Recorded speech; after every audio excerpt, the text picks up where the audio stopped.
Hello there. Welcome to the final practice match preview for 2025. It's going to be the Blues and the Giants at Manuka Oval this Friday, the 28th of February, 5:20 p.m. And much needed. It's been one of those weekends. I mean, we start off with our first weekend of action with the worst possible scenario. So here's to hoping that it's out of the way and there can be no game that we play this year that can yield worse results on the injury front than what we've already seen. Let's just hope that what we saw last weekend is as bad as it gets. So obviously coming off the match simulation against the Saints, some positive signs, some not so positive signs, energy, urgency, definitely not to a level that we're going to be seeing in the season, and which I think has actually been lost in translation.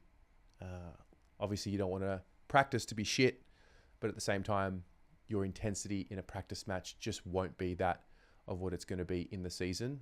And this is just the ultimate, this is just the final tune-up before round one. And so the discussion opens up around, what do you want to see this week? What's going to make you happy? I don't think it really matters what's going to make the fans happy, in all honesty. What truly matters is the plan that the coaches have in place for the group to get them ready for the best possible season in 2025. Just because we want to see every target hit and we want to see better ball movement and we want to see this and we want to see that, there is a reality to the situation. We can say what we want and we can think what we want should happen. No one but the coaches truly understand what is needed to set this team up to be successful this season. So having said that, what I would hope to see this week is no injuries, number one. I think seeing the fundamentals improved. Obviously, the intensity of the game and the way in which we defend and the way in which we attack and just generally play, I don't think we're going to see... We might see a bit of an increase for patches of this game coming up on Friday, but I don't think we're going to be seeing a Carlton outfit, or even the Giants for that matter. I don't think we're going to see either team play with anything close to the intensity that they're going to play with in round one. And if they do, I don't think it'll be for 4 quarters. So when that intensity drops off and you know that it's preseason, you know that they're just trying to get their bodies in the best possible condition for the starting line in round one, you know you're not going to see the trademark Carlton brand of defensive pressure, which is what we build the game plan on, apparently.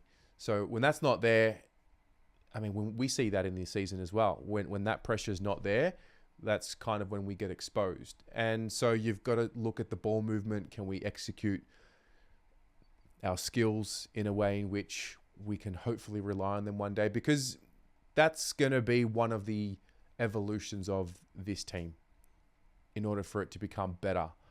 Our defensive pressure, we know that when it's on, it's pretty good. And when they're connected with each other, it's pretty good. But when it's not there and they have to rely on their ball movement or the individual brilliance, that's when the breakdowns start happening. So really, I just hope for some better passages of play, a continuation on some of the good ones that we saw last week, get through, pack up shop, do the fan cams, and then just get ready for round one with not one single injury. Now, also an interesting discussion point that's come up since St Kilda, the match sim last week, was just around, preseason and the length of preseason and, are they training too hard? I just think we live in this perpetual cycle of confusion of what everyone actually wants from this game. Whether it's the fan sentiment or the media sentiment around preseasons and quarters, I just think we're always looking for what's wrong and what we need to change. I think we've got the preseason perfect. It's 2 games. It's a match simulation and a practice match, and then it's round one. And I just think it's great. It's unfortunate that, we had so many corkies and cramp last week, and obviously we lose Jagger to an ACL. I'm filming this Tuesday afternoon. By the time you're watching it, there might be an injury report from the club. Still don't have 100% confirmation on Corey Durden. Adam Sard, pretty sore. Would love to know what the deal is with him. I'm sure we'll find out at some point. Mark Pitternet, we know, has done a calf, so that's going to keep him out for a month. So now you go into Friday, you have to play Tom as the ruck. Just get through. Honestly, just get through. Oh my goodness. And that is an interesting point as well. You know, Pitto's out for the first little bit of the season, which we know. So no problem. Tom is there. Tom's ready to take the responsibility. I do wonder what that's going to do for the backup ruck now. Hudson O'Keefe, don't know what is happening with him, if he would potentially be ready to play. Maybe this Friday, maybe not. Charlie's not there. When he's there, you usually see Harry pinch hit in that ruck role. But Harry's now, needed as the main forward and the only key forward, really. So it's going to be interesting to see what they do in that regard. And it just reinforces why someone like Mark Pitternet is important for the squad. He is crucial to helping, first of all, just a big body, a body that can withstand the physical nature of the game. I say that while he's injured. But also to allow Tom to stay fresh, because it's a long season and the ruck position is brutal. So it's usually the case you don't truly understand what you've got until you don't have it at your disposal. But I hope that Tom's going to get through unscathed and have a perfect season on the health front. But it is important to note why we have squads and why we don't just have a 23 or a 22, because injuries just happen. So that's that. Like I said, looking for more of the same. Wouldn't mind seeing Brodie Kemp play a few more minutes with I'm under the impression that Brodie Kemp is in the plans for the best version of this team as that next string forward alongside Harry and Charlie. So the fact that he played a full game as, I guess, the key target in the VFL, I would have thought you want repetitions with Brodie and Harry in the same forward line while you can. So I'd love to see Brodie play this Friday. Other than that, Elijah Hollins, I think, would love to see him get more minutes in that midfield. We lose Jagger. Elijah, in my mind, was already on the way to becoming one of the better and more, more relied on midfielders in the group. So I would love to see him there a little bit more, and honestly, just get through. I'm excited to watch it, obviously, but just get through. It's been a bit of a gut check this week, with so many injuries, and preseason's been a little weird. It started off in the weirdest way possible, and then it seemed to settle, and then there was a little bumpy patch there with Sam Walsh and Charlie Curnow's news with their bodies. But for the most part, it was a pretty solid preseason on the injury front. Nick Newman, obviously a devastating loss. And then, the casualties from last week happened. So it just is. It is what it is. My hope, I was looking for a silver lining, because I always am, because I don't want to live in a state of just negativity and depression. I don't want to be living in La La Land too much, but also you have to be practical about the situation. Naturally, everyone's expectations, a lot of people's expectations, given the injury news, has put a bit of a dampener on what people might think the Blues can do this year. I think the year that we win a flag will not be a year that we go into the season saying we're going to win the flag.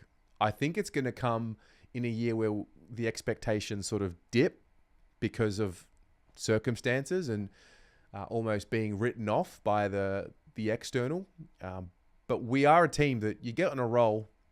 We are a team that can generate hype pretty quickly because we generate a lot of noise. We have a very excited fan base when things go well. So that's the silver lining that I found, is that people are writing us off. I think fans are writing us off. Like, I still think we've got plenty there. I don't think Jagger was the difference between us winning a flag or not. I think Jagger was the difference in the way we move the ball and adding some a different look into what the dynamic of the midfield. But like I said in my review of the Saints game and the review of Jagger's injury, it just has to be about the hard work and the grind and the hard stuff this year. We are going to have to do it the hard way. To be honest, every premiership team has to do it the hard way. Brisbane did it the really hard way last year. They had 5, correct me if I'm wrong in the comments, they had 5 ACLs last year. They had games where they were down by 40 plus points, opening round, the final against the Giants. They didn't make the top 4, which apparently guarantees you, that the flag comes from someone in the top 4. So there's still a lot to play out. We just seem to have started off this year with challenges. And so obviously the margin for error and the margin for what you can withstand in a season, it's smaller right now for Carlton because we've lost key players.